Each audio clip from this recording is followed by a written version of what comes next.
Hi hello అండి, అందరికీ నమస్కారం అండి. ఫ్రెండ్స్, మన వీడియోలోనే టాపిక్ వచ్చేసి ఏదైతే గత ప్రభుత్వంలో ఏదైతే వైఎస్ఆర్సీపీ ప్రభుత్వంలో అయితే చాలా మందికి ఇళ్ల స్థలాలు అయితే కేటాయించారు. ఏదైతే టిట్కో ఇల్లు కానీ లేదైతే జగనన్న లేఅవుట్లో ఆ స్థలాలు కూడా చాలా మందికి కేటాయించారు. అయితే పూర్తి స్థాయిలో ఇళ్ల స్థలాలు కేటాయించి ఏదైతే ఇళ్ల పట్టాలు ఇచ్చినప్పటికీ వారికైతే ఇళ్ల నిర్మాణం అయితే పూర్తి స్థాయిలో కాలేదు.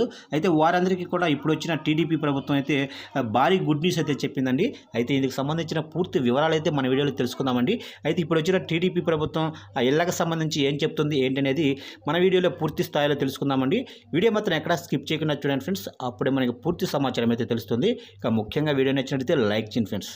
లేట్ చేయకుండా వివరాల్లోకి వెళ్ళిపోదాము. ఇక ఇక్కడ చూసుకున్నట్లయితే అసంతృప్తిగా ఉన్న పేదల గృహ నిర్మాణాలను త్వరగతిన పూర్తి చేసేందుకు కృషి చేస్తానని రాష్ట్ర గృహ నిర్మాణ సమాచార శాఖ మంత్రి కొలుసు పార్థసారథి అయితే వెల్లడించారు. ఇక ఈ సందర్భంగా ఆయన మాట్లాడుతూ ఏదైతే గత ప్రభుత్వంలో మంజూరైన 20.62 లక్షల గృహాలలో 6.8 లక్షల మేర మాత్రమే ఇప్పటి వరకు పూర్తయ్యాయన్నారు. అయితే మిగిలిన 13.8 లక్షల ఇళ్లను త్వరగా పూర్తి చేసేందుకు అవసరమైన నిధులను కేంద్రం నుంచి తెప్పించేందుకు తమ ప్రభుత్వం ప్రయత్నిస్తుందన్నారు.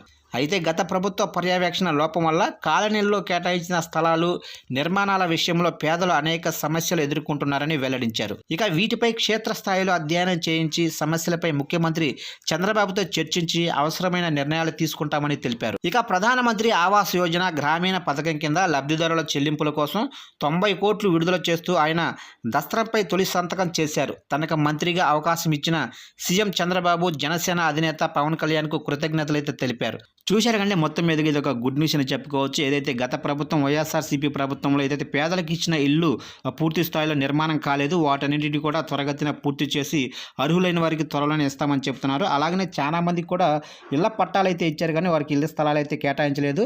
వారికి కూడా త్వరగతిన వారికి ఇల్లు స్థలాలు కేటాయించి పూర్తి స్థాయిలో ఇల్లు కట్టిస్తామని ఇప్పుడు వచ్చిన టీడీపీ ప్రభుత్వం అయితే హామీ ఇచ్చినట్లుగా తెలుస్తుంది. ఫ్రెండ్స్, చూశారు ఫ్రెండ్స్, అప్డేట్ నచ్చినట్లయితే లైక్ చేయండి. ఇలాంటి ముఖ్యమైన అప్డేట్స్ కోసం ఇప్పుడే మన ఛానల్ని సబ్స్క్రైబ్ అయితే చేసి ఫాలో చేయండి ఫ్రెండ్స్.